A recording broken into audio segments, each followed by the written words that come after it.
Hi అండి, welcome to రుచికర వంటలు. ఈరోజు మన ఛానల్లో రెసిపీ వచ్చేసి డాబా స్టైల్ పన్నీర్ మసాలా కర్రీ. ఈ పన్నీర్ మసాలా కర్రీని సింపుల్గా టేస్టీగా ఎలా చేయాలో చూద్దాం. ముందుగా మిక్సింగ్ బౌల్లోకి పన్నీర్ను చిన్న ముక్కలుగా కట్ చేసి తీసుకోవాలి. ఇందులోకి 1 టీ స్పూన్ కారం, రుచికి సరిపడా ఉప్పును వేసి మ్యారినేట్ చేసి పక్కన పెట్టుకోవాలి.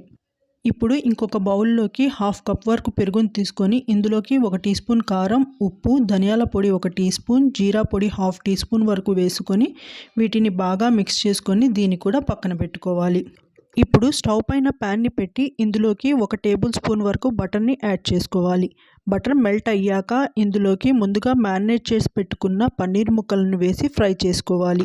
ఇలా పన్నీర్ ముక్కలు బాగా ఫ్రై అయ్యాక ఈ పన్నీర్ ముక్కలను ఒక ప్లేట్లోకి తీసుకొని పక్కన పెట్టుకోవాలి. ఇప్పుడు ఇదే ప్యాన్లోకి 2 టేబుల్ స్పూన్ల వరకు ఆయిల్ని యాడ్ చేసుకోవాలి. ఆయిల్ హీట్ అయ్యాక అందులోకి 1 టీ స్పూన్ జీలకర్రను, 1 కప్పు సన్నగా కట్ చేసిన ఆనియన్ను వేసుకొని బాగా ఫ్రై చేసుకోవాలి.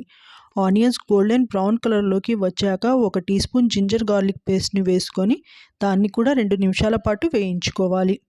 ఇలా అల్లం వెల్లుల్లి పేస్ట్ వేగాక 2 మీడియం సైజ్ టమాటోస్ను సన్న ముక్కలుగా కట్ చేసి వేసుకోవాలి. ఇలా ఒకసారి కలుపుకొని ప్యాన్ పైన మూతను పెట్టి టమాటా ముక్కలను మగ్గనివ్వాలి. టమాటోస్ మగ్గాక ఇందులోకి 1/2 టీ స్పూన్ వరకు పసుపును వేసుకొని కలుపుకోవాలి. ఇప్పుడు ఇందులోకి ముందుగా స్పైసెస్ కలిపి పెట్టుకున్న పెరుగును వేసి ఒకసారి మిక్స్ చేసుకోవాలి. మిక్స్ చేసుకున్నాక ఇందులో 1/2 కప్ వరకు వాటర్ని యాడ్ చేసుకోవాలి. అలాగే 2 టీ స్పూన్ల వరకు కారంని కూడా యాడ్ చేసుకొని మరొకసారి బాగా మిక్స్ చేసుకోవాలి. ఇలా మిక్స్ చేసుకున్నాక ఇందులోకి ముందుగా ఫ్రై చేసిన పన్నీరు ముక్కలను వేసుకొని కలుపుకొని మంటను హై ఫ్లేమ్ మీద పెట్టి కర్రీని 5 నిమిషాల పాటు కుక్ చేసుకోవాలి.